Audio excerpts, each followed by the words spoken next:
এবং দর্শক, দৈনিক বণিক বার্তার সম্পাদকীয় বিভাগের আয়োজন অন্তশীলায় আপনাদের স্বাগত জানাচ্ছি। আমি রুহিনা ফেরদৌস। দর্শক, আপনারা দেখতেই পাচ্ছেন আজ আমাদের মাঝে উপস্থিত আছেন সৈয়দা রিজওয়ানা হাসান। আমি একটু পরিচয় করিয়ে দিব ওনাকে আপনাদের সঙ্গে, যদিও আমরা জানি ওনাকে নতুন করে পরিচয় করিয়ে দেওয়ার কিছু নাই, তবু আমি বলছি সৈয়দ রিজওয়ানা হাসান উনি বাংলাদেশ পরিবেশ আইনবিদ সমিতি বেলার প্রধান নির্বাহী। এছাড়া তিনি গণপ্রজাতন্ত্রী বাংলাদেশ সরকারের বন ও পরিবেশ মন্ত্রণালয়ের পরিবেশ পুরস্কার এবং প্রথম বাংলাদেশী হিসেবে গোল্ডম্যান এনভায়রনমেন্টাল পুরস্কার প্রাপ্ত। তিনি 2009 সালে টাইম ম্যাগাজিনের হিরোজ অব এনভায়রনমেন্ট খেতাব পেয়েছেন। এছাড়া তিনি 2012 সালে রামন ম্যাগসাসে পুরস্কার পান। আইনের শাসন প্রতিষ্ঠায় কার্যকর উদ্যোগ নেওয়ায় তার প্রতিষ্ঠান বেলা সম্মানজনক ট্যাগ পুরস্কার লাভ করেছে। সৈয়দা রিজওয়ানা হাসান, বণিক বার্তার আজকের আয়োজনে আপনাকে স্বাগত। কেমন আছেন? এই নিউ নরমালে সবকিছু কেমন কাটছে? খুব একটা স্বস্তিতে নেই, তবে আস্তে আস্তে স্বাভাবিক জীবনে ফিরে আসার চেষ্টা করছি। আমাদের জন্য তো এটা বাড়তি ঝামেলার, কারণ প্রচন্ড গরম থাকে। তো আপনি যখন কোনো মিটিং এ যাবেন আপনাকে মাস্ক পরে থাকতে হয়। মাঝে মাঝে ওভার কনসিয়াস হয়ে গিয়ে আমরা দুটো মাস্ক পরে ফেলি। আজকে সকাল থেকে প্রায় 3-3.5 ঘন্টা একটা মিটিং এ ছিলাম, একটা মাস্ক পরেছিলাম। খুবই অস্বস্তি হচ্ছিল থাকতে এতক্ষণ মুক্ত বাতাস সেবন করতে না পেরে, কিন্তু তারপরেও কি করা, আপনাকে তো অভ্যস্ত হতেই হবে।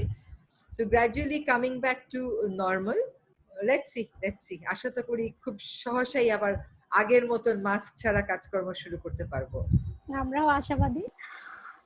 কোভিড-19 এর কারণে আমাদের অর্থনীতি, প্রবৃদ্ধি, কর্মসংস্থানের উপর তো এক ধরনের নেতিবাচক প্রভাব পড়েছে। বিপরীতে কিন্তু আমরা একটা জিনিস দেখেছি যে আমাদের পরিবেশের উপর এক ধরনের ইতিবাচক পরিবর্তন এসেছে। যেমনটা বলা যায় যে বায়ু দূষণের পরিমাণ কমেছে, ওজোন স্তর তার ক্ষত যেটা ওটা কিছুটা কাটিয়ে উঠেছে। কিন্তু পরিস্থিতি তো এখন আবারও স্বাভাবিক হতে শুরু করেছে। এই অবস্থায় পরিবেশের ইতিবাচক পরিবর্তনটা ধরে রাখা আসলে কি সম্ভব হবে? আর ধরে রাখতে কি করণীয় বলে আপনি মনে করছেন? দেখেন, প্রথম কথা হলো যে আমরা যখন বলি আমরা আবার স্বাভাবিক অবস্থায় ফিরবো, আমাদেরকে এখানেই একটু থেমে চিন্তা করতে হবে যে আগে আমরা যেভাবে চলছিলাম সেটাকে কি কোনো বিবেচনায় স্বাভাবিক বলা যায়? আপনার যেই চলার কারণে আপনার বাতাস পৃথিবীর সবচেয়ে দূষিত বাতাসের মধ্যে 1 নম্বর হয়। আপনার যেরকম চলার কারণে ঢাকা শহরে 7টি নদী রেখেও আপনাকে পানি আনবার জন্য মেঘনায় এবং পদ্মায় যেতে হয়। আপনার রাজধানী যখন পৃথিবীর অবসবাসযোগ্য নগরীর মধ্যে শীর্ষে অবস্থান করে, তখন সেই চলাটা কি আমরা কোনো মূল্যের বিনিময়ে স্বাভাবিক বলতে পারি? বলতে পারি না। কোভিড এসে আমাদেরকে বুঝিয়ে দিয়েছে যে আমরা যদি একটু উন্নয়নের লাগাম টানি, তথাকথিত উন্নয়নে, আমরা যদি আমাদের অর্থনৈতিক উন্নয়নের নামে প্রকৃতি বিধ্বংসী যে কাজগুলো করছি সেগুলো করা থেকে বিরত থাকি, তাহলে কিন্তু জীবনটা আমাদের জন্য অনেক বেশি সহনীয় হয়ে যায়। আপনি হয়তো এখন দেখাবেন বাংলাদেশের মাথা পিছু আয় অনেক বেড়েছে, কিন্তু সেটা বেড়েছে কারণ কিছু কিছু মানুষের অনেক টাকা বেড়ে গেছে। আপনার আমার মতন মানুষদের আয় কিন্তু সাংঘাতিক বাড়েনি, আমাদের কিছুটা বেড়েছে, অনেকের একেবারেই বাড়েনি, কিন্তু কিছু মানুষের এত বেড়ে গেছে যে মাথা পিছু আয় যখন আপনি ভাগ করেন তখন মাথা পিছু আয়টা বাড়তে দেখা যায়। এই যে যাদের আয় বেড়েছে তাদের নানান কর্মকাণ্ড কিন্তু আমাদের প্রকৃতি, প্রাকৃতিক সম্পদ এগুলোর উপর নেতিবাচক প্রভাব ফেলছে। তো যদি তাদের আয় ওইভাবে না বাড়িয়ে আমরা উন্নয়নটাকে সাম্যভিত্তিক করতে পারতাম, আমরা উন্নয়নটাকে প্রকৃতির সাথে সহনশীল করতে পারতাম, প্রাকৃতিক সম্পদকে রক্ষা করে উন্নয়নের দিকে যেতে পারতাম, কি ক্ষতি হতো? না হয় আপনার জিডিপি একটু কম আসতো। আমাদের পাশের দেশ ভুটান কিন্তু জিডিপি নিয়ে এত অস্থিরতা করে না। তারা বলে না আমরা সিঙ্গাপুর, তারা বলে না আমরা অস্ট্রেলিয়া, তারা বলে না আমরা নিউ ইয়র্ক, তারা বলে আমরা ভুটান, এবং তারা ভুটান থেকেই খুশি। আমরা যদি বাংলাদেশের জন্য পরিবেশগত ভাবে সহনশীল এবং অর্থনৈতিক ভাবেও টেকসই এমন একটা উন্নয়ন মডেল বেছে নিতে পারতাম এই কোভিড থেকে শিক্ষা গ্রহণ করে, তাহলেই আমি মনে করি যে আসলে আমরা প্রাকৃতিক ভারসাম্যটা বজিয়ে রাখতে পারতাম। এবং এটা বজিয়ে রাখতে যে কতটা জরুরি এটা কিন্তু কোভিড এর সময় আমরা বুঝেছি। যেমন অন্য সময় আপনার কয়টা শিল্প প্রতিষ্ঠান হলো এই হিসাব দিতে আপনি ব্যস্ত, কিন্তু কোভিড এর সময় আপনি ব্যস্ত হয়ে গেলেন এটা চিন্তা করতে খাওয়া পাবো তো, কৃষকরা ধান কাটতে পারবে তো। আমরা দেখেছি এমপিরা মন্ত্রীরা গিয়ে ধান কাটছে, ডিসিরা গিয়ে ধান কাটছে, তাদেরকে কিন্তু দেখিনি যে তারা গিয়ে শিল্প প্রতিষ্ঠান চালানোর দায়িত্ব নিয়েছে। তার মানে মানুষের অত্যাবশ্যকীয় প্রয়োজন যেগুলো সেগুলোকে মিটাতে গেলে প্রকৃতিকে ধ্বংস করে কোনো উন্নয়ন করা যাবে না। কোভিড আমাদেরকে এই শিক্ষাটা দিয়েছে। এবং আমাকে যদি জিজ্ঞেস করেন আমি কতটা আশাবাদী, আমাকে আশাবাদী হতে হবে, আমাদের সকলকে আশাবাদী হতে হবে। আশাবাদী না হলে তো আমরা আমাদের ভুলগুলো শুধরাতে পারবো না। কিন্তু আমাদের যে উন্নয়ন মডেল চলছে বাংলাদেশে, সেই উন্নয়ন মডেলটা বিশ্বের অন্যান্য উন্নত বিশ্বের থেকে ধার করে আনা উন্নয়ন মডেল। বিশ্বের অন্যান্য উন্নত বিশ্বের সেই উন্নয়ন মডেলগুলো কিন্তু পৃথিবীকে ধ্বংসের শেষ প্রান্তে নিয়ে গেছে। দেখেন আপনি জলবায়ু পরিবর্তনের কারণে পৃথিবী ধ্বংসের মুখে পড়বে, এটা কিন্তু সকলেই প্রায় বলছে। যদি এখন আমরা লাগাম না টানি জীবাশ্ম জ্বালানি পোড়ানিতে, তাহলে আমরা একেবারে ধ্বংসের মুখে যেয়ে পড়ব। বাংলাদেশ কিন্তু সেই ধ্বংসাত্মক উন্নয়নের রাস্তাতেই এগোচ্ছে।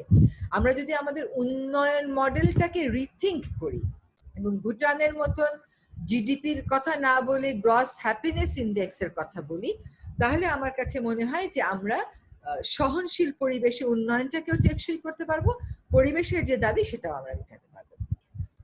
আচ্ছা, আমরা এই বিষয়গুলো নিয়ে আরো ডিটেলস কথা বলবো, কিন্তু তার আগে আমি একটু কোভিড পরিস্থিতি নিয়ে কিছুটা মানে কোভিড পরিস্থিতি এবং এই সময়ের পরিবেশকে নিয়ে একটু আলোকপাত করতে চাই। আপনি কিছুদিন আগে একটা জায়গায় বলেছেন যে স্বাস্থ্যের নিরাপত্তা ও পরিবেশ রক্ষাকে গুরুত্ব দিয়ে অর্থনীতি ঢেলে সাজাতে হবে। তো এর জন্য আসলে কোন বিষয়গুলোকে গুরুত্ব দেওয়ার কথা বলবেন? মনে করি যে আমরা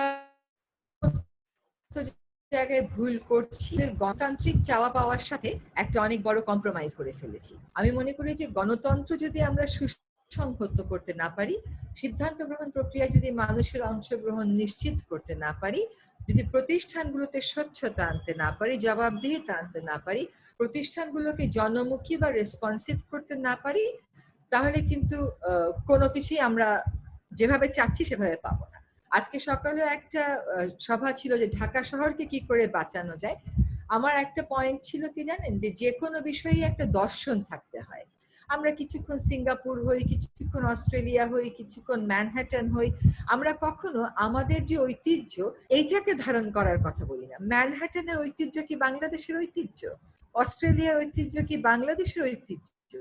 সিঙ্গাপুরের ঐতিহ্য কি বাংলাদেশের ঐতিহ্য?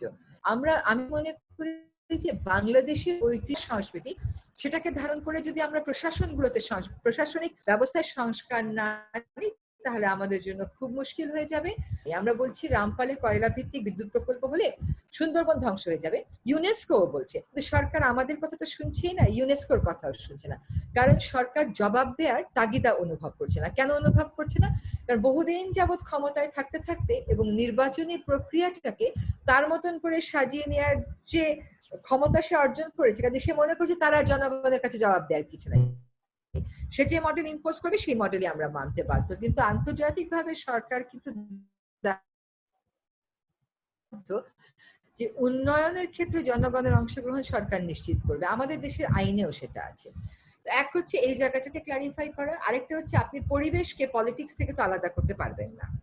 আপনি আজকে কেন পৃথিবী জলবায়ু পরিবর্তনের এত বড় হুমকির মুখে? কারণ জীবাশ্ম জ্বালানি যারা করে তারাই মার্কিন যুক্তরাষ্ট্রের রাজনীতিকে নিয়ন্ত্রণ করে। ফলে মার্কিন যুক্তরাষ্ট্রের জন্যই কিয়োটো প্রটোকল বাতিল করে প্যারিস করা হলো, মূলত ওদের জেদাজিদির কারণে এবং ওদেরকে দলে টানবার জন্য। কিন্তু আজকে তারা বলছে তারা প্যারিস এগ্রিমেন্ট মানবে না, কারণ জীবাশ্ম জ্বালানি কোম্পানি তাদেরকে সেটা মানতে দেবে না। যদি বাংলাদেশে ফেরত আসে, তাহলে আমরা দেখবো ন্যস্ত স্বার্থ গোষ্ঠী এখানে জলাশয় ভরাট করছে, বন উজাড় করছে, সমস্ত সম্পদ কুক্ষিগত করছে। তাদেরকে নিয়ন্ত্রণে সরকারের কিন্তু কোনো ভূমিকা নেই। আপনি বিভিন্ন প্রতিষ্ঠানের যে ম্যান্ডেট জনসেবা করা, সেখান থেকে তারা গিয়ে একটা ন্যস্ত স্বার্থকতা, প্রতিষ্ঠানগুলোর যে পাবলিক সার্ভিস ম্যান্ডেট, সেখানে আমি বড় ধরনের কম্প্রোমাইজ দেখতে পাই। আপনি স্বাস্থ্য অধিদপ্তরের কথা হয়তো আজকে কোভিড এর কারণে আমাদের সামনে উন্মোচিত হয়েছে।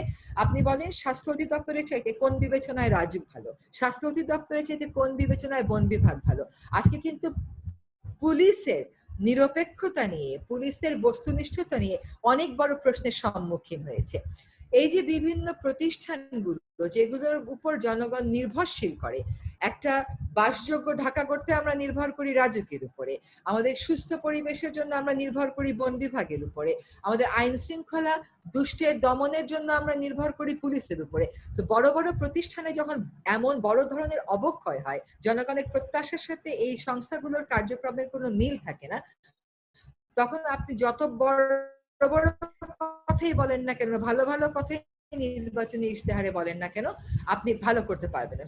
এক হচ্ছে যারা রাজনীতি করেন, সরকার চালান, বিরোধী দলে থাকেন, তাদের সাথে জনগণের কমিউনিকেশনের একটা রাস্তা খুঁজে বের করতে হবে, ক্ষমতায় ভারসাম্য আনতে হবে, জনগণের বাক স্বাধীনতা, ভোটের স্বাধীনতা, সংগঠনের স্বাধীনতা দিতে হবে।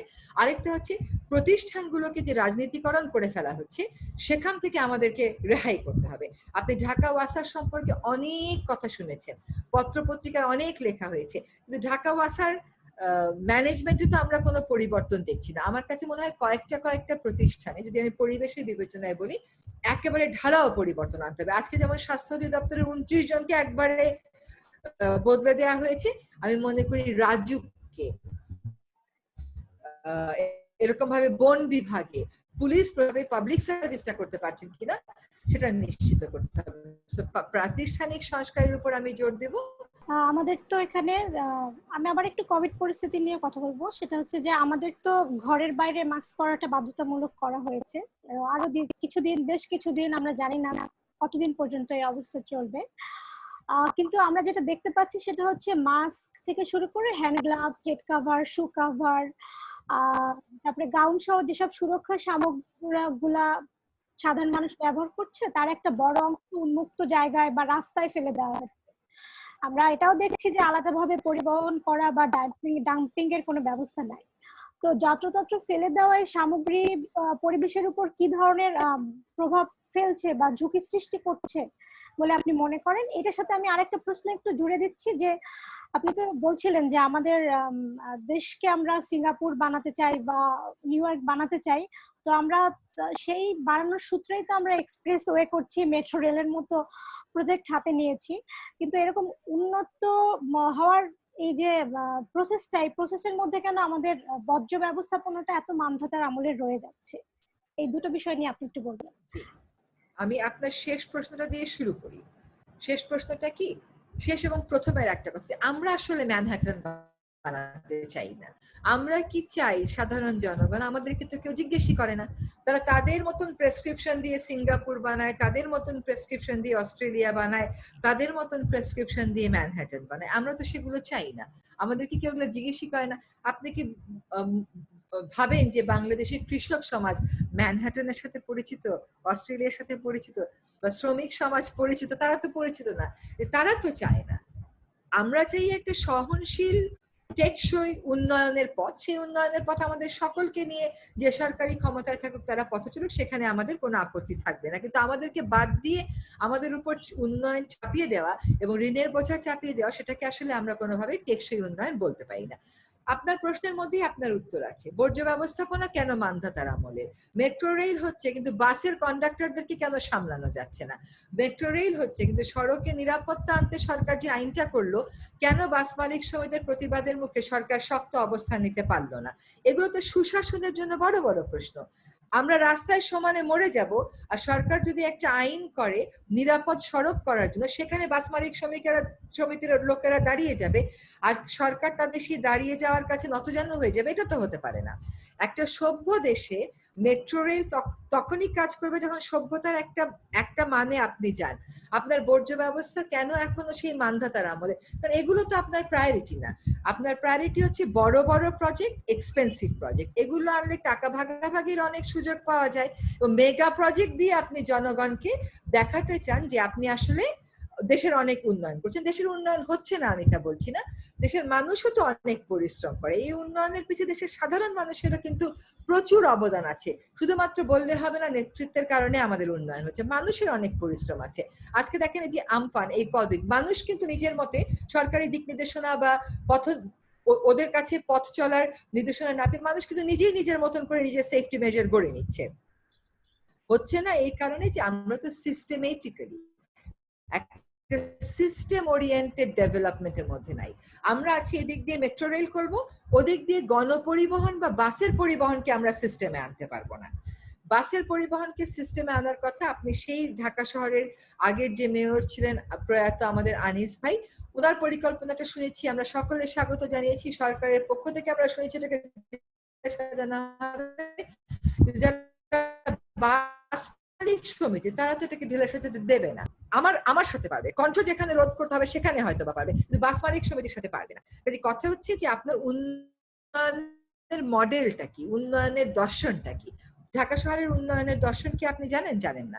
সিটি কর্পোরেশন জানে? জানেন না। রাজুক জানে? জানে না। ওয়াসা জানে? জানে না। কোনো দর্শন ছাড়া, কোনো ঐক্যমত ছাড়াই তো আমরা এগোচ্ছি, যা চাপিয়ে দিচ্ছে তাকে উন্নয়ন বলা হচ্ছে। আমাদের বর্জ্য ব্যবস্থাপনা এখনো সেই জন্য রুডিমেন্টারি যে এখানে হয়তো টাকা বর্জ্য ব্যবস্থাপনা উন্নত করতে গেলে যে ইনভেস্টমেন্ট করতে হবে সেখানে থেকে তেমন কোনো ফায়দা আসবে না, কাজে এটা উপেক্ষিত। কাজেই আমাদের হেলথ সেক্টরে দেখেন বড় বড় হাসপাতাল হয়ে গেছে, মুগ্ধা হাসপাতাল যে সাংঘাতিক বড় করে বানানো হলো, উদ্বোধন করা হলো, যখন কোভিড পেশেন্টরা ওখানে ভর্তি হলো তখন শুনলাম ওখানে অক্সিজেন সাপ্লাইয়েরই কোনো সেন্ট্রাল সিস্টেম নাই। এত বড় অবকাঠামো দিয়ে আমি কি করি, খালি বাইরের শোষা, ভিতরে তো আসলে সার্ভিস ওরিয়েন্টেশন নেই। আর আরেকটা কথা হচ্ছে যে আপনি যেটা বর্জ্য ব্যবস্থাপনার কথা তুললেন, WHO কিন্তু খুব সিম্পল একটা গাইডলাইন আছে, কারণ সব দেশই তো চাইলেই একদম অটোক্লেভিং বা ইনসিনারেটর দিয়ে সব কটা বর্জ্য সঠিক তাপমাত্রায় রেখে ডাবল চেম্বার ইনসিনারেটর দিয়ে পোড়াতে পারবে না। WHO এর কথা হচ্ছে কালেকশন পয়েন্টে ওটাকে সিগ্রেগেট করো, ওইটাকে মেডিকেল ওয়েস্ট হিসেবে ট্রিট করো, হাউসহোল্ড ওয়েস্ট হিসেবে না, জড়িত ডিসপোজার, কালেক্টর, ট্রান্সপোর্টার, আলটিমেট যারা ডিসপোজ করবে তারা সকলকে পিপিই দাও, এবং এইগুলো বেশি উন্নত প্রযুক্তিতে এখন আমাদের যাওয়ার সময়ও নেই, সামর্থ্য নেই, সেজন্য বাড়ি করে ফেলো, মানে মাটির নিচে একবারে পুঁতে ফেলো। বিকজ আপনি যদি ডাম্পিং এর কথাও বলেন, ঢাকা শহরে আপনি কোথায় গিয়ে ডাম্প করবেন? আপনার আছে মাতোয়াইল আর আছে আমিনবাজার, আমিনবাজারে তো পানির মধ্যে বন্যা প্রবাহ এলাকায় গিয়ে ময়লা ফেলতেছে। ঢাকা WHO যে গাইডলাইন, সেই গাইডলাইন অনুযায়ী হচ্ছে যে ডাম্প করে ফেলতে হবে, এটাই হবে আপাততের জন্য ডিসপোজাল। আমাদের তো আসলে সাধারণ বর্জ্যেরই ব্যবস্থাপনা সাংঘাতিক খারাপ অবস্থায়, সেখানটাতে মেডিকেল ওয়েস্ট বা কোভিড ওয়েস্ট নিয়ে তো আমরা চিন্তাটা অত উন্নত মানের নিতে পারছি না, কাজে এটাই মানতে হবে। এবং কোভিড এর যে ওয়েস্টটা WHO যদি বলে, যদিও বলে যে কোনো এভিডেন্স নাই যে এটা এক্সট্রা হার্মফুল দেন আদার মেডিকেল ওয়েস্ট, কিন্তু এটা যেহেতু খুব ইনফেকশাস একটা ডিজিজ, কাজে এটা ইনফেকশাস ওয়েস্ট হিসেবে ট্রিট করেই তারা বলছে সেভাবে করে এটাকে ডিসপোজ অফ করে, এবং তাদের প্রেসক্রিপশন হচ্ছে মাটির নিচে পুঁতে দেওয়া। এই সূত্র ধরে আরেকটা প্রশ্ন একটু আপনার কাছে রাখতে চাচ্ছি, সেটা হচ্ছে পরিবেশ অধিদপ্তর এর মধ্যে ক্ষতিকারক করোনা বর্জ্য ব্যবস্থাপনার জন্য একটা কর্ম পরিকল্পনা প্রস্তুত করার উদ্যোগ নিচ্ছে আর কি। তো শিগগিরই আমরা শুনছি এটা চূড়ান্ত করা হবে। তো এক্ষেত্রে আপনি কোন বিষয়গুলো গুরুত্ব দেওয়ার প্রতি জোর দিবেন? আমি মনে করি কি যে কোভিড ওয়েস্ট আর যেটা WHO বলেছে, অন্য ইনফেকশাস মেডিকেল ওয়েস্ট আর কোভিড ওয়েস্ট কে একভাবে দেখি ম্যানেজমেন্ট হবে, খুব ভালো হবে। ডিপার্টমেন্ট অফ এনভায়রনমেন্ট তো আসলে আপনাকে গাইডলাইন দেবে, তারা তো আর WHO এর গাইডলাইনের বাইরে যাবে না, তাই রাখা উচিত। সরকারের মন্ত্রণালয়গুলো তো আপনাকে বলে দিনে 3000, দিনে 2900 লোক কোভিড এফেক্টেড হচ্ছে, তো যারা কোভিড এফেক্টেড হচ্ছে সরকারি হিসাব মতো, তাদের কাছে যদি ডিপার্টমেন্ট অফ এনভায়রনমেন্টের গাইডলাইনটা ওই ডিজি হেলথের মাধ্যমে পৌঁছে দেওয়া যায়। মোট কথা হচ্ছে যে আপনি যেখান থেকে ওই রোগীর সংখ্যা সম্পর্কে তথ্য পান, সেই একই চ্যানেল ইউজ করে যদি আপনি ওই রোগীকে জানিয়ে দিতে পারেন তোমার ব্যবহার্য ওয়েস্ট গুলো তুমি এইভাবে করে সিগ্রেগেট করে রাখো, ঢাকা সিটি কর্পোরেশন যদি কমিউনিটি কালেক্ট করে এই পয়েন্টে এবং তারপরে আলটিমেট ডিসপোজ করার জন্য তারা এনজিও ইনভলভ করে বা নিজেরা যদি করে, তো এই চেইনের মাধ্যমে যদি করে এবং কমিউনিটি ইনভলভমেন্টের ব্যবস্থা করে, তাহলে এই কোভিড বা ইনফেকশাস ডিজিজ এটা ছড়িয়ে যাওয়ার সম্ভাবনা কম থাকবে। আর বাংলাদেশের জন্য এই মুহূর্তে আসলে ডাবল চেম্বার ইনসিনারেটর বা অটোক্লেভিং কোনো ভায়াবল সলিউশন না, বাড়িয়ে যেতে হবে। আমার কাছে ডিপার্টমেন্ট অফ এনভায়রনমেন্টের কাছে আমার আবেদন থাকবে, তারা যেন কমিউনিটিকে ইনভলভ করে। বড় একটা প্রজেক্ট, আবার কোটি কোটি টাকা, আবার কোটি কোটি টাকার যন্ত্র এবং তার কোনো ব্যবহার নেই, এটা আর আমরা দেখতে চাই না। কমিউনিটি কে ইনভলভ করে আমাদের জন্য আমরা বিয়ার করতে পারি বহনযোগ্য এমন স্বল্প আয়ের সমাধানের দিকে যেন আমরা যাই। আমরা একটা বিষয় দেখি, সেটা হচ্ছে যে আমাদের যে কোনো উন্নয়ন কাজে বা যে কোনো কাজকে ঘিরে আমাদের চোখ থাকে সবসময় ঢাকা বা বড়জোর চট্টগ্রাম কেন্দ্রিক। বিভাগীয় শহর কিংবা জেলা শহরগুলোর জন্য ওদের যে ব্যবস্থাপনা বা বর্জ্য ব্যবস্থাপনা, জলাবদ্ধতা, দূষণ, দখল, এই বিষয়গুলো নিয়ে খুব একটা কথা আমরা শুনি না। সেখানেও আমরা ধরেই নিচ্ছি, তো সেখানেও এই ধরনের একটা অব্যবস্থাপনা বা নাজুক একটা অবস্থা আছে আর কি। তো এ ধরনের অসঙ্গতির কারণ কি বলে আপনি মনে করেন, আর এখানে ব্যর্থতাটা কার? একটা হচ্ছে সংস্কৃতিগত দিক থেকেই হয়তো আমরা খুব একটা পরিষ্কার পরিচ্ছন্ন না। আরেকটা হচ্ছে আমাদের যখন অর্থ বরাদ্দ হয় যে কোনো সভ্য দেশে, আপনি যে বিষয়গুলোর কথা বলছেন, waste management, health, environment, air quality maintenance, এগুলোতে ইনভেস্ট করা হয়। বলে prevention is better then cure, কিন্তু আমরা খুব কিওর ওরিয়েন্টেড সোসাইটি, তো আমরা প্রিভেনশনের দিকে মনোযোগ দিই না। আমাদের বরাদ্দর দিকে আপনি যদি কক্সবাজারে যান, কক্সবাজারের পৌরসভার চেয়ারম্যান এনে বাকখালী নদীতে ময়লা ফেলে।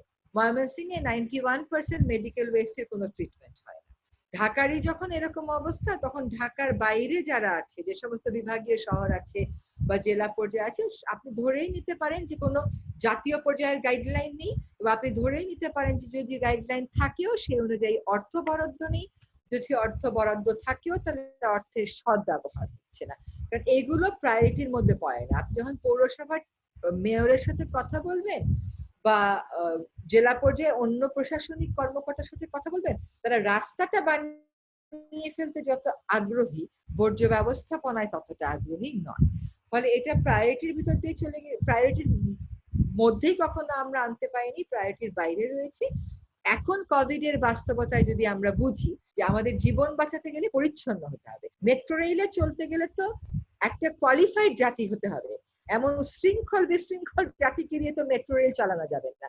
আপনি নিশ্চয়ই বিদেশে গেছেন, আমিও বিদেশে গেছি, ওখানে খুবই সুশৃঙ্খল জাতি যারা, তারাই মেট্রো রেলে চলে। ধাক্কা ধাক্কি মারামারি করে যে জাতি বাসে ওঠে সে জাতি মেট্রো রেলে চলে না।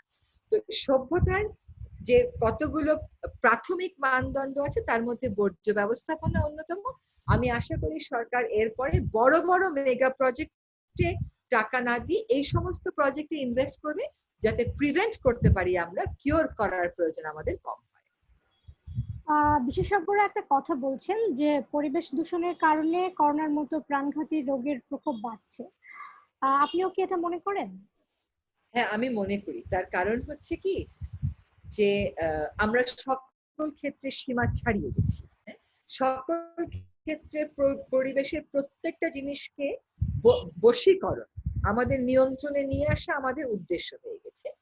আপনি যদি তর্কগুলো দেখেন যে কেমন করে কোভিড আসলো, তার মধ্যে একটা তর্ক হচ্ছে যে একটা বিশেষ প্রাণীর জিন নিয়ে গবেষণা করতে গিয়ে ল্যাবরেটরিতে যথেষ্ট পরিমাণ সেফটি মেজার্স নেওয়া হয়নি, ওই জিনটাই ওখান থেকে একটা দুর্ঘটনা হয়ে ওটা লিকড আউট হয়ে মিউটেশন হয়ে এটা হয়েছে। এই মতবাদ যদিও চীনারা মানে না, কিন্তু আরেকটা মতবাদ এটার ক্ষেত্রে আমি মনে করি মোটামুটি গ্লোবাল একটা কনসেনসাস আছে যে আমরা বনে ঢুকে গেছি, বন্যপ্রাণী আমাদের আবাসস্থলে ঢুকে গেছে। এই প্রসেসে আমাদের টেবিলে যেই বন্যপ্রাণী থাকার কথা ছিল না, সে আমাদের টেবিলে চলে আসছে। এই প্রসেসে জিন এক্সচেঞ্জ এবং জিন মিউটেশন একটা আগ্রাসী ধরনে চলে গেছে, এবং এই জন্য এটাকে আমরা আসলে নিয়ন্ত্রণ করতে পারছি না। আমরা অনেক আগে পড়েছিলাম বন্যেরা বনে সুন্দর শিশুরা মাতৃ করে। যার যার জায়গায় যদি শেষে থাকতাম এবং লিমিটটা ক্রস না করতাম, তাহলে আমার মনে হয় না এত বড় বিপর্যয়ের দিকে আমরা আসতাম বলে। আরেকটা কথা কি জানেন, কোভিড যেই কারণেই হোক না কেন, কোভিড সামলাতে আমাদের ব্যর্থতা কিন্তু আমাদের অতি ভোগবাদী জীবনচারণের কারণে হয়েছে।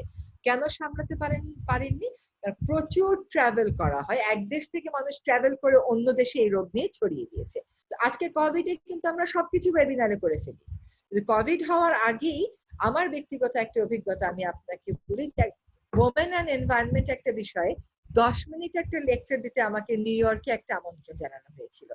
ভাই 10 মিনিটের লেকচার দিতে আমি ঢাকা থেকে নিউ ইয়র্কে যাব না, আমার কার্বন ফুটপ্রিন্ট অনেক বেড়ে যাবে, তোমরা আমাকে অন্যভাবে ধরো। না রিজওয়ানা, তোমাকে আসতে হবে, কারণ এটা ফিজিক্যাল প্রেজেন্সটা ম্যাটার করে। আই আন্ডারস্ট্যান্ড, তো এখন তো ওয়েবিনারেই করতেছো। যে ভোগবাদী জীবনচারণ, এর কারণে কিন্তু এটাকে নিয়ন্ত্রণ করতেও আমাদের সমস্যা হয়েছে। এক্ষেত্রে করণীয় কি এইসবের প্রকোপ কমাতে একটু ছোট করে যদি বলেন? যে প্রকোপ কমাতে আমি খুব ছোট কথা হচ্ছে যে প্রকৃতির সাথে আমাদের সহাবস্থান করতে হবে, প্রকৃতির বিরুদ্ধে আমরা লড়াই করব না, আমাদেরকে প্রকৃতির যে নিয়ম নীতি সেটা মেনে চলে সেটার প্রতি সম্মান প্রদর্শন করেই আমাদের উন্নয়নকে ঢেলে সাজাতে হবে। আরেকটা বড় কথা হচ্ছে, যেটা আমি আগে বলেছি, যে বাংলাদেশে আসলে হিউম্যান লাইফ, মানুষের জীবন সবচাইতে বেশি অবহেলিত। এটা এই কোভিড বাস্তবতায় আমরা আরেকবার করে বুঝেছি। আমাদের সরকারকে যদি উন্নয়ন করতে হয় এবং উন্নয়নকে গ্রহণযোগ্য করতে হয়, তাহলে জনগণকে সাথে নিয়ে করতে হবে। সমাজে তর্ক বিতর্ক, মত প্রকাশের স্বাধীনতার ক্ষেত্র তৈরি করতে হবে এবং বিরুদ্ধ মতকে বিবেচনায় নিয়ে তারপরেই উন্নয়নকে আপনার ঢেলে সাজাতে হবে। আর লাস্ট কথা হচ্ছে, যখন বাজেট বরাদ্দ দেন, যে জিনিসগুলো জনগণের বেশি কাজে লাগে সেই জিনিসগুলোতে বেশি বরাদ্দ দিবেন। যে জিনিসগুলো আপনাদের ক্ষমতাকে ধরে রাখতে কিংবা ন্যস্ত স্বার্থ গোষ্ঠীর কাজে আসে, আমজনতার কাজে আসে না, সেগুলোতে বাজেট কম বরাদ্দ দেবেন। আমাদের করের টাকায় যখন সরকার চালান, তখন আমরা কি চাই ওটা বুঝে নিয়ে আমাদের যেটাতে বেশি কাজে লাগবে সেটাতেই আপনারা বেশি বরাদ্দ দেবেন। এই এই সপ্তাহে আর কি আমাদের দৈনিক বণিক বার্তায় একটি প্রতিবেদন প্রকাশ হয়েছে যে বন বিভাগের 1 লাখ একরেরও বেশি বনভূমি দখলে রয়েছে বিভিন্ন মানুষ ও প্রতিষ্ঠানের কাছে। আমাদের তো বন বিভাগ রয়েছে এসব দেখাশোনার জন্য, তারপরেও কেন এসব দখল বন্ধ করা যাচ্ছে না? ভালো প্রশ্ন করেছেন রুহি, এটা খুবই জটিল আইনি একটা প্রসেস এবং এটার মধ্যেও সুশাসনের এলিমেন্ট জড়িত। তবে আপনাকে একটা কথা বলি, একজন করদাতা হিসাবে যদি আমার ক্ষমতা থাকতো বলার যে আমার কর কোথায় যাবে সেটা আমি নির্ধারণ করব, আমি বলতাম আমার কর যেন কোনোভাবেই রাজুকে না যায় এবং বন বিভাগে না যায়। আমি জানি না রাজুক এবং নিজেদের এক্সিস্টেন্স কেমন করে জাস্টিফাই করে। বন বিভাগে কোনো সৎ লোক নেই আমি তা বলছি না, এখন হয়তো দুই একজন আছে। কয়েকদিন আগে একটা খুব দুঃখজনক ঘটনা ঘটেছে, বন বিভাগে একজন কর্মকর্তা মহেশখালীতে দখলদারদের হাত থেকে বনের জমি উদ্ধার করতে গিয়েছিল, দখলদাররা তাকে মেরেছে, এমন মারা মেরেছে যে ওখানে মারা গেছে। তো এরকম কর্মকর্তা কর্মচারী আছে। এখানে আইনগত প্রশ্ন হচ্ছে, সিএস দাগে যেটা বন ছিল, বন বিভাগের উদাসীনতা, গাফিলতির সুযোগ নিয়ে এবং ভূমি প্রশাসনের দুর্নীতির কারণে ডিসির অফিস ওটাকে আর বন না দেখিয়ে আরএস, এসএ এবং বিএস খতিয়ানে ওইটাকে অন্য কিছু দেখিয়ে দিয়েছে, খাস জমি দেখিয়ে দিয়েছে। বন বিভাগ সময় মতো সেটার প্রতিবাদ করে নাই। অনেক জায়গায় বন বিভাগ নিজের দুর্নীতির সাথে জড়িত। প্রথম ক্ষেত্রে ডিসি অফিস ওটাকে অন্য কিছু দেখিয়ে লিজ দিয়ে দিয়েছে। আবার দ্বিতীয় ক্ষেত্রে বন বিভাগ কিন্তু নিজে জড়িত, সে নানানভাবে ডিসি অফিসের সাথে ট্যাম্পারিং করে তার ভূমি অন্যভাবে দেখিয়ে দিয়ে দেয় অন্যভাবে লিজ। আরেকটা হচ্ছে আমাদের রাজনীতির যে দুর্বৃত্তায়ন হয়েছে, সেই দুর্বৃত্তায়নের প্রক্রিয়ায় যারই জমি লাগবে সেই গিয়ে বনে একটা কিছু স্থাপনা করে এবং ল্যান্ড রেকর্ড ট্যাম্পার করে ওটা দখল করে। বন বিভাগ কখনোই এর বিরুদ্ধে কোনো কার্যকর ব্যবস্থা গ্রহণ করে নাই। আরেকটা হচ্ছে কি, বন বিভাগ ভূমি রক্ষায় যত উদ্যোগী, বন রক্ষায় কিন্তু তত উদ্যোগী না। তার অনেক জায়গায় আপনি ভূমি দেখবেন ছোট ছোট ইউক্যালিপটাস গাছ, সেখানে প্রাকৃতিক বনকে ধ্বংস করে ফেলেছে। তো মোটামুটি এই হচ্ছে কারণগুলো যার জন্য আমাদের বনভূমির পরিমাণ কমে যাচ্ছে এবং অন্যান্য সংস্থা এগুলো আসলে বেশি দখল করছে। আর সাম্প্রতিক সময়ে একটা নতুন প্রক্রিয়া শুরু হয়েছে, সরকার বিভিন্ন উন্নয়ন প্রকল্পে বন দিয়ে দিচ্ছে বরাদ্দ।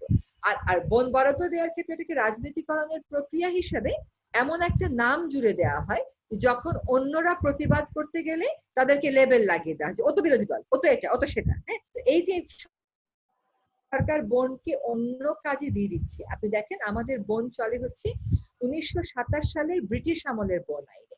1927 সালে ব্রিটিশরা কি আপনার বন রক্ষা করতে আসছিল? তা তো আসে নাই। ও আপনার বন কেন্দ্রিক বাণিজ্য করতে এসেছিল। আপনি এখনো সেই বন আইন দিয়ে চালান, বিবাদ নেই, ভারতও চালায়, পাকিস্তানও চালায়, কিন্তু সাথে সাথে তারা বন সংরক্ষণ আইন বলে নতুন আইনও করে নিয়েছে। আপনি তো সেটা করেন নাই।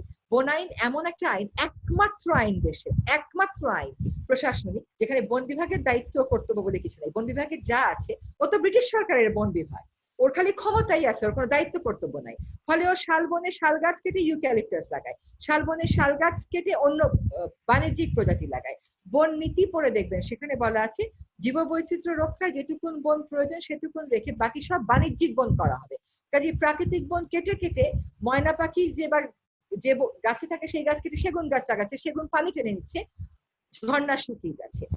এইটাও একটা বড় কারণ। আর সরকারের বরাদ্দ দেওয়ার ক্ষেত্রে সরকার খালি ক্যাবিনেট মিটিং এর পরে বের হয়ে এসে বলে সিদ্ধান্ত হয়েছে এখান থেকে 5 একর বন নিয়ে অমুক জায়গায় আমরা 15 একর বন করে দেব। কোথায় যে ওরা 15 একর বন করে এটা আমি জানি না। আর সরকারের এটা উপলব্ধিরও অভাব আছে যে গাছ আর বন সমার্থক না। আপনি 15,000 একরে যদি গাছ লাগিয়ে দেন সেটা কিন্তু বন হবে না। বন একটা প্রাকৃতিক সিস্টেম, এটা একটা প্রাণ ব্যবস্থা, ইটস অ্যান ইকোসিস্টেম। এই যে কোন রকম কম্পেনসেটরি এফরেস্টেশনের রুল ছাড়াই সরকার এই কাজগুলো করে। এখন সরকারও বনের ভিতরে ঢুকে পড়ছে। আগে দুর্বৃত্তায়িত রাজনীতি ঢুকতো, এখন সরকার একেবারে নিয়ম নীতি করে ক্যাবিনেট মিটিং করে বন কিভাবে বন বিরুদ্ধে ব্যবহার করা যায় সেটা জায়েজ করে ফেলতেছে। স্যার বলতেছে ওখানে 3 গুণ লাগাবো, ওখানে 5 গুণ লাগাবো।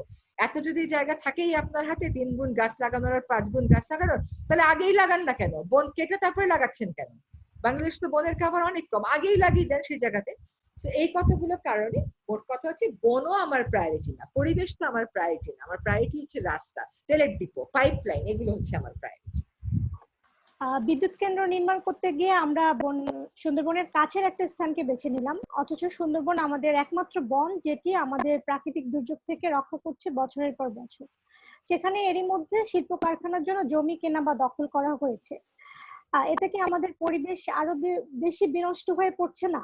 এটার সঙ্গে আমি একটু যুক্ত করে দিচ্ছি যে মহেশখালীর পরিবেশ বিনষ্ট করে একাধিক প্রকল্প বাস্তবায়ন করা হচ্ছে। কয়লা ভিত্তিক বিদ্যুৎ কেন্দ্র নির্মাণ থেকে শুরু করে অনেক শিল্প কারখানাও হচ্ছে সেখানে। এতে আমাদের ইকোলজিক্যাল কি ধরনের প্রভাব পড়বে? দেখেন, প্রথম কথা হচ্ছে বাংলাদেশের কয়লা ভিত্তিক বিদ্যুৎ প্রকল্পে যাওয়ারই কোনো প্রয়োজন ছিল না। বাংলাদেশ যদি একটু স্মার্ট হতো আর একটু প্রগ্রেসিভলি চিন্তা করতো, একটু নেতৃত্ব দিত বিশ্বে পরিবেশ রক্ষার ক্ষেত্রে যেমনটি রুয়ান্ডা দিচ্ছে, তাহলে কিন্তু আমরা পারতাম সৌর বিদ্যুতের দিকে অনেক দূর এগিয়ে যেতে। কিন্তু মুশকিল হচ্ছে আমাদের রাজনীতিটা এখন এমন একটি পর্যায়ে এসছে যেখানে বিশ্বের অন্য সকল দেশকে খুশি করে আমাদের চলতে হয়। জলবায়ু পরিবর্তনের কারণে ভারত এবং চীন একটা চাপের মুখে আছে বিশ্ব সম্প্রদায়ের কাছ থেকে তাদের কার্বন ইমিশন কমানো। এখন ভারত এবং চীন তাদের কয়লা ভিত্তিক বিদ্যুৎ প্রকল্প কমাচ্ছে, কারণ বিশ্ব তাদেরকে চাপ দিচ্ছে। তারা কি করছে, ভারতে এবং চীনে কয়লা ভিত্তিক বিদ্যুৎ প্রকল্প কমিয়ে এগুলো পাচার করে দিচ্ছে বাংলাদেশের মতন দেশগুলোতে। আর বাংলাদেশ তার ভূ রাজনৈতিক কারণে এগুলো গ্রহণ করছে। তাকে চীনকেও খুশি রাখতে হচ্ছে, ভারতকেও খুশি রাখতে হচ্ছে। কিন্তু বাংলাদেশে দেখেন এতগুলো কয়লা ভিত্তিক বিদ্যুৎ প্রকল্প হচ্ছে, কয়লা নীতিই কিন্তু সরকার অনুমোদন করতে পারেনি। নীতিহীন উন্নয়নের দিকে আমরা ধাবিত হচ্ছি। যে একটা নীতি থাকতো তার দিকে সরকার যেত, তাহলে কিন্তু আমরা বুঝতাম যে আসলে সরকার কেন কয়লায় যাচ্ছে। ফলে বাংলাদেশ চাইলেই পারতো রুয়ান্ডা বা অন্য দেশের মতন একদম 100% চলে যাবে আপনার ল্যাটিন আমেরিকার আরেকটা দেশ আছে যেটা আমি এই মুহূর্তে মনে করতে পারছি না, 100% সৌর বিদ্যুৎ। আপনি জানেন হয়তোবা যে COP20-তে কনফারেন্স অফ পার্টিস জলবায়ু পরিবর্তনের যে আন্তর্জাতিক কনফারেন্স হয়, সেটার COP22-তে আমাদের মাননীয় প্রধানমন্ত্রী গেছিলেন এবং উনি কিন্তু গিয়ে বলে আসছেন, 50টা দেশের মধ্যে আমরাও ছিলাম, উনি কিন্তু বলে আসছে যে 2050 সাল নাগাদ বাংলাদেশ 100% সৌর বিদ্যুতে চলে যাবে, রিনিউয়েবলে চলে যাবে উনি বলেছেন। দেশে তার কোনো কর্মকাণ্ড দেখতে পাচ্ছি না। কয়েকদিন আগে দেখলাম পরিবেশ ও বন মন্ত্রণালয়ের স্থায়ী কমিটি তারা সরকারকে একটা অ্যাসেসমেন্ট করতে বলেছে। ফলে এটা হচ্ছে যে বাইরের রাজনীতির ভার আমরা বহন করছি এবং আমাদের রাজনৈতিক অবস্থান জনমানুষ কেন্দ্রিক না হওয়ার কারণে এই ভারটা আমাদেরকে বহন করতে হচ্ছে। রামপাল বিদ্যুৎ কেন্দ্র ভারত কি নিজের দেশে সুন্দরবনের 14 কিলোমিটারের মধ্যে এটা করতো না, তার দেশের আইন এটা পারমিট করে না। ইউনেস্কো বারণ করার পরে সরকার বলছে ঠিক আছে যাও, সেকেন্ড ফেজ করবো না, ফার্স্ট ফেজ করবো। তো সেকেন্ড ফেজ যে যুক্তিতে আপনি বাতিল করেন, একই যুক্তি কি ফার্স্ট ফেজের ক্ষেত্রে প্রযোজ্য না? করছেন কেন? কারণ এখানে কেবল বাংলাদেশ না, আমি মনে করি ভারতও তার যে ক্ষমতা, তার যে শক্তি, বিশ্ব পরিমণ্ডলে ভারতও সেটা দেখাচ্ছে। আবার এর অদূরে চীনেরও কিছু বিদ্যুৎ কেন্দ্র থাকবে এবং তারাও একই নৌপথ ব্যবহার করবে।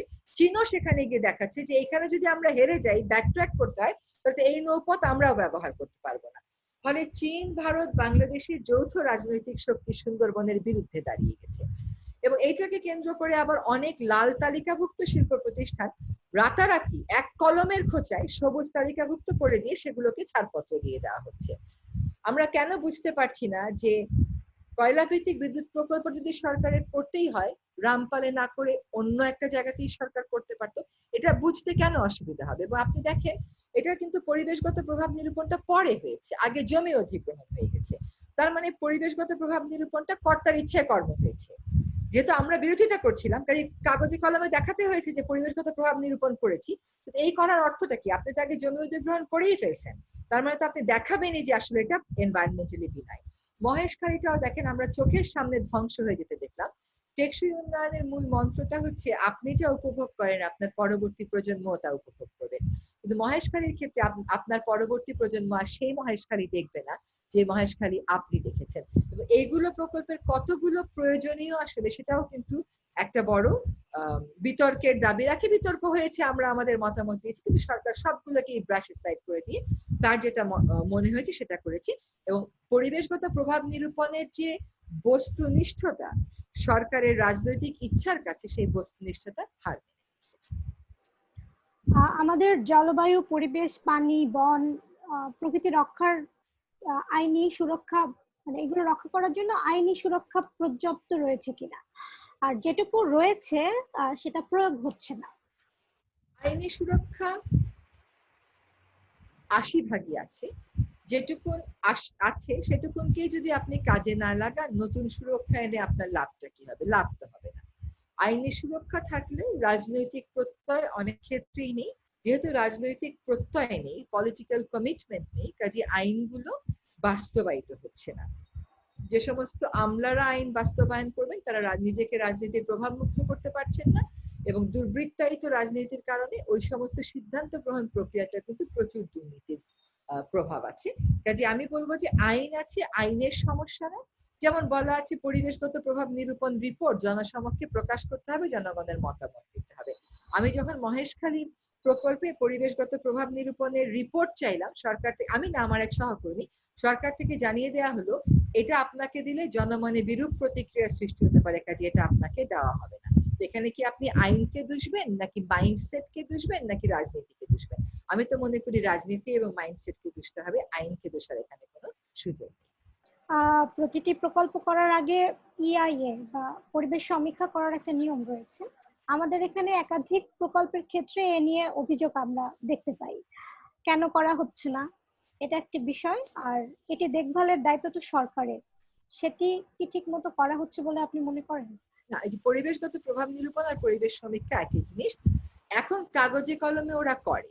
যেমন রামপালের উদাহরণ দিই, রামপালে যখন আমরা বললাম যে আপনি যখন এই নদীপথ দিয়ে আনবেন নৌকা, তখন ওটার যে আওয়াজটা হবে, এটা আপনি আমি আপনাকে আমাকে বিরক্ত না করলেও ক্ষুদ্র ক্ষুদ্র প্রাণীকে বিরক্ত করবে। তখন সমাধান হলো এমন নৌকা চালাবো যেটার কোনো আওয়াজ হবে না।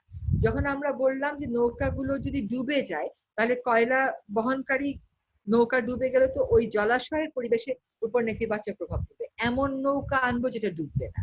যখন আমরা বললাম যে কয়লা যখন পোড়াবেন আপনার তো প্রচুর সালফার আনবে, এমন কয়লা পোড়াবো যেটার মধ্যে সালফার খুব কম থাকবে। তো কাগজে কলমে সবকিছু ওরা ঠিক করে ফেলতে পারে, এটা সম্ভব। সেজন্যই আসলে বড় ব্যাপারটা কি জানেন, যে আপনার your politics has to be fixed first। হ্যাঁ, আপনার এনভায়রনমেন্টাল পলিটিক্সটাকে যদি আমরা ঠিক করে ফেলতে পারতাম, আমি তো আপনাকে উদাহরণ দিলাম যে রুয়ান্ডা যদি পারে পলিথিন ব্যান করতে, আমরা বাংলাদেশ প্রথম ঘোষণাকারী দেশ হিসাবে কেন পারলাম না? আমাকে বলেন। আমাদের পক্ষে সম্ভব ছিল। হ্যাঁ, কিন্তু ওই যে প্রত্যেকটা আমাদের ভুল, আমরা ঘাটতি। বলেন। আমরা আরেকটা বিষয় যেটা দেখতে পাই সেটা হচ্ছে শিল্প কারখানার বর্জ্য। এগুলো এখনো পানি, বাতাস এবং পরিবেশ এটা দিয়ে দূষিত হচ্ছে। এটি নিয়ন্ত্রণে পরিবেশ কর ব্যবস্থা প্রবর্তনের কথা বলা হয়েছিল। এখন এই বিষয়টার কি অবস্থা, এটা একটু আপনি বলবেন, আর সরকার কি আদৌ এটি প্রয়োগ করতে চায় কিনা, আপনি কি মনে করেন? হ্যাঁ, কোনো কোনো ক্ষেত্রে যে পরিবেশ কর প্রয়োগ করা হচ্ছে না তা ঠিক না। যেমন ধরেন আপনি যেই গাড়িটা কেনেন 10 লাখ টাকা 30 লাখ টাকা দিয়ে, একজন ভারতীয় কিনে 10 লাখ টাকা দিয়ে, কারণ সরকার 300% ট্যাক্স ওখানে ইম্পোজ করেছে। এটা হচ্ছে কর ইম্পোজ করার একটা বিষয়। কিন্তু যেটা সরকার এখনো করতে ফেইল করছে সেটা হচ্ছে যে এই যে ইটিপি বা এগুলো আনার ক্ষেত্রে সরকারের আরো একটু ছাড় দেওয়া উচিত ট্যাক্সের ক্ষেত্রে। আরেকটা বড় কথা হচ্ছে যে সরকার বিভিন্ন প্রতিষ্ঠানকে ফাইন করে, ফাইন করছে না বিভিন্ন প্রতিষ্ঠানকে, হ্যাঁ, সরকার বিভিন্ন প্রতিষ্ঠানকে ফাইন করছে এবং ওদেরকে ওই ফাইনের টাকাটা এনে ট্রেজারিতে জমা দিচ্ছে। আমরা বলছিলাম এই টাকাটা ভারত যেটা করে যে একটা পাবলিক ইন্স্যুরেন্স লায়াবিলিটি ফান্ড আছে ওদের, ওখানে জমা দেয়, ওইটা আবার পরিবেশের উন্নয়নেই ব্যয় করা হয়। আমরা সরকারকে সেই মডেলটা করতে বলছি, কিন্তু পরিবেশ মন্ত্রণালয় যথেষ্ট পরিমাণ সাহসী হচ্ছে না। তারা বলছে অর্থ মন্ত্রণালয় এখানে বাধা প্রদান করবে। করুক বাধা প্রদান, আমরা কাজটা তো শুরু করতে পারতাম, কিন্তু আনফরচুনেটলি সরকার সেই সাহসটা আসলে দেখাতে পারেনি এখনো, মানে ওই ইনোভেশনটা দেখাতে পারছে না। আর একটা বিষয় আমরা যেটা দেখি যে ঢাকা থেকে ট্যানারি শিল্প তো সাভারে সরিয়ে নেওয়া হলো নদী দূষণের, নদী ও পরিবেশ দূষণের কথা বলে। আহ কিন্তু সাভারে সরিয়ে নিয়ে যাওয়ার পরে কি পরিবেশ দূষণ কমেছে? আমরা খবর যেটা পেয়েছি সেটা হচ্ছে সেখানকার নদী এর মধ্যে দূষণে আক্রান্ত, নদীও ভরাট হয়ে যাচ্ছে। তো একই বিষয়টাই হলো আর কি, এই দায়টা সরকার কিভাবে এড়াবে আর কি? সরকার এড়াতে পারবে না তো, কারণ সরকার যে সমস্ত কনসালটেন্টের উপর নির্ভর করছে তাদের যোগ্যতা নেই।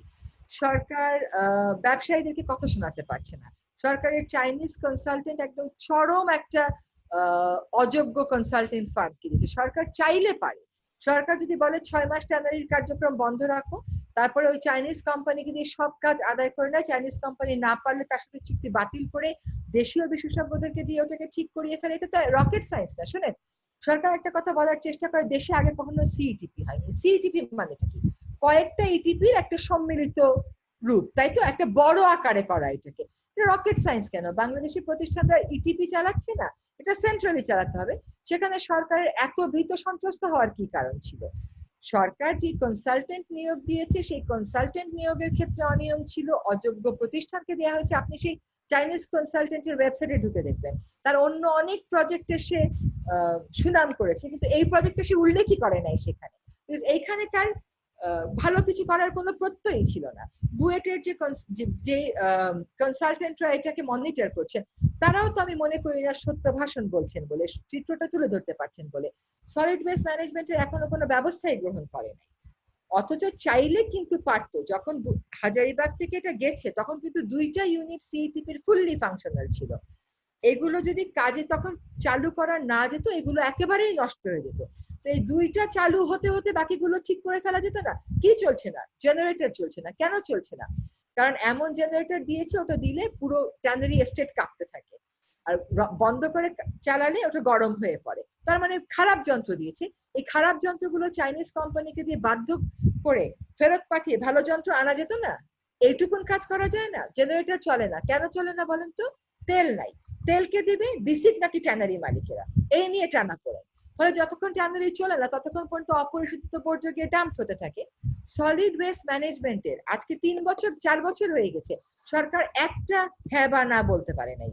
এটাতে কি আপনি আদালতকে বলতে পারেন যে আপনি কেন সরাইছেন? আদালতের উপায় কি ছিল? কারণ তোমরা ওখানে সিইটিপি বানায় বসে আছো, সিইটিপি চালু না করলে তো এই পুরো জিনিসটাই শেষ হয়ে যাবে। এটা হচ্ছে ট্যানারি শিল্প মালিক, বিসিকের অযোগ্য কনসালটেন্ট এবং অযোগ্য চাইনিজ কনসালটেন্ট এবং বুয়েটের যে কনসাল্টিং টিম এটা মনিটর করছে, তাদের যে প্রজ্ঞার অভাব আছে, সবকিছু সম্মিলিত ফলই হচ্ছে। আমরা একদম শেষ দিকে চলে আসছি আপু, আমি জাস্ট আর দু একটা প্রশ্ন আপনার কাছে রাখবো। সেটা হচ্ছে যে আমরা এই যে এত কিছু করছি, এত উন্নয়ন করছি, এত কিছু প্রবৃদ্ধির দিকে ছুটছি, কিন্তু প্রকৃতিকে রক্ষা না করে যদি আমরা উন্নয়ন করি, এই উন্নয়নের ভবিষ্যৎ মূল্য কতটা ভয়াবহ হবে বলে আপনি মনে করছেন? অলরেডি আমরা কিছু সিমটম দেখতেও পাচ্ছি, বাট আপনি আবার একটু যদি বলেন। মূল্য হচ্ছে ঢাকার বাতাস সবচাইতে দূষিত, ঢাকা সবচাইতে অবসবাসযোগ্য নগরীর একটি। 7টি নদী রেখে পানি আনতে যান পদ্মায় আর মেঘনায়। 2070 সালের পরে নাকি বাংলাদেশে আর কোনো চাষযোগ্য জমিই থাকবে না। ঢাকা হচ্ছে সবচাইতে বেশি জনবহুল রাজধানী হয়ে গেছে বিশ্বের। তো এগুলো আমরা কিন্তু দেখতেই পাচ্ছি আমাদের চোখের সামনে কি হচ্ছে। আমাদের এখনো সময় আছে লাগাম টেনে ধরার। একটুখানি জিডিপিতে যদি কম্প্রোমাইজ করে ফেলি, জিডিপি কিন্তু 1% লস হয়ে যায় পরিবেশ কন্টামিনেশনের কারণে। সেটা যদি বিবেচনায় নিই আর পরিবেশটাকে কেন্দ্রবিন্দুতে রেখে, নেচারটাকে কেন্দ্রবিন্দুতে রেখে উন্নয়নটাকে ঢেলে সাজাই, ন্যস্ত স্বার্থ গোষ্ঠীকে শক্ত হাতে নিয়ন্ত্রণ করি, সুশাসন এবং স্বচ্ছতা প্রত্যেকটা ক্ষেত্রে আনি, তাহলেই আমরা বাঁচবো। তাছাড়া কিন্তু আমরা বাঁচতে পারবো না। বর্তমান প্রজন্মের কাছে জবাবদিহিতার হয়তো আপনি প্রয়োজন বোধ করেন না, কিন্তু ভবিষ্যৎ প্রজন্মের কাছে তো আপনার জবাবদিহিতা করতে হবে। কারণ ভবিষ্যৎ প্রজন্মের তো আপনার কিছুতে দিয়ে যেতে হবে। তো কি দিয়ে যাবেন আপনি বলেন? কাজে আমি মনে করি সঠিক রাজনৈতিক প্রজ্ঞা যদি থাকে, অংশগ্রহণমূলক প্রক্রিয়ার মাধ্যমে আমাদের উন্নয়নকে আমরা টেকসই করে নিতে পারবো। তো সেক্ষেত্রে পরিবেশ ও প্রতিবেশ রক্ষায় সরকার, নাগরিক সমাজ, শিল্প মালিক থেকে শুরু করে সাধারণ মানুষের ভূমিকাটা আসলে কি হওয়া উচিত? আইনের প্রয়োগ নাকি সচেতনতা সৃষ্টি, মানে কোন দিকে বেশি জোর দেওয়া উচিত বলে আপনি মনে করছেন? দুটোই। এটাতে ঘোড়া আগে না গাড়ির আগের বিষয় না, এটা দুটোই। আপনাকে যেমন সিঙ্গাপুর হতে চাইতো আমরা খালি সিঙ্গাপুরের দিকে তাকান, প্রশাসকেরা কিন্তু শাস্তির বিধান করেছেন, নিজেরাও দৃষ্টান্ত সৃষ্টি করেছেন এবং আইনও করেছেন। তো তিনটা একসাথেই চলবে। এটা তো আপনি রাজুক হয়ে জলাশয়ে ভরাট করবেন আর আমি রিজওয়ানা জলাশয়ে ভরাট করতে গেলে বাধা দিবেন, তা কি হয় বলেন? তা তো হবে না। সো আপনাকে দৃষ্টান্ত সৃষ্টি করতে হবে। আপনি অস্ট্রেলিয়ার মতন করে পারবেন না, বাংলাদেশের মতন করেই একটা মডেল নিয়ে নেন, সেখানে জনগণকে ইনভলভ করেন। খালি সচেতনতা সৃষ্টি করতে হবে না, জনগণকে ইনভলভ করেন, কমিউনিটির রোল দেন, স্থানীয় সরকারকে শক্তিশালী করেন। আপনার উন্নয়নের মডেলটা যাতে আপনি একলা করবেন না, আমরা সকলে ওন করি।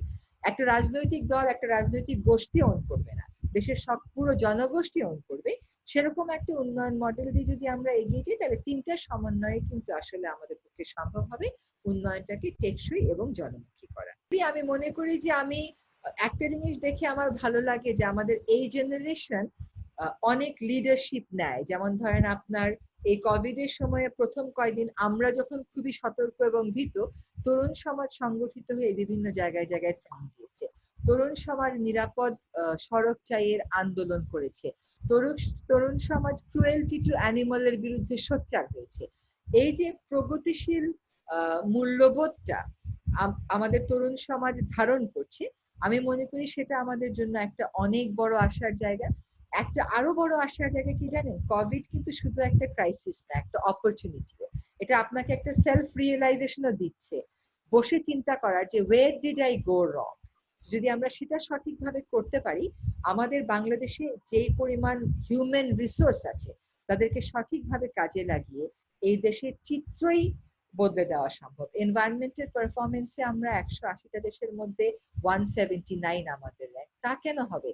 আমরা এই তরুণ সমাজকে, এই হিউম্যান রিসোর্সকে কাজে লাগিয়ে অবশ্যই এগিয়ে যেতে পারবো। সকলকে যার যার অবস্থান থেকে যার যার ভূমিকা পালন করতে হবে। স্যার রিজানা হাসান, বণিকবাড় থেকে সময় দেওয়ার জন্য আপনাকে অনেক অনেক ধন্যবাদ। বরাবরের মতো গুরুত্বপূর্ণ অনেক বিষয় আপনি তুলে নিয়ে এসেছেন। আশা করি আমাদের কর্তৃপক্ষ যারা আছেন, নীতি নির্ধারক যারা আছেন, পরিবেশের এবং প্রকৃতির এই বিষয়গুলো আমলে তারা নেবেন এবং উপলব্ধি করতে পারবেন। ভালো থাকবেন।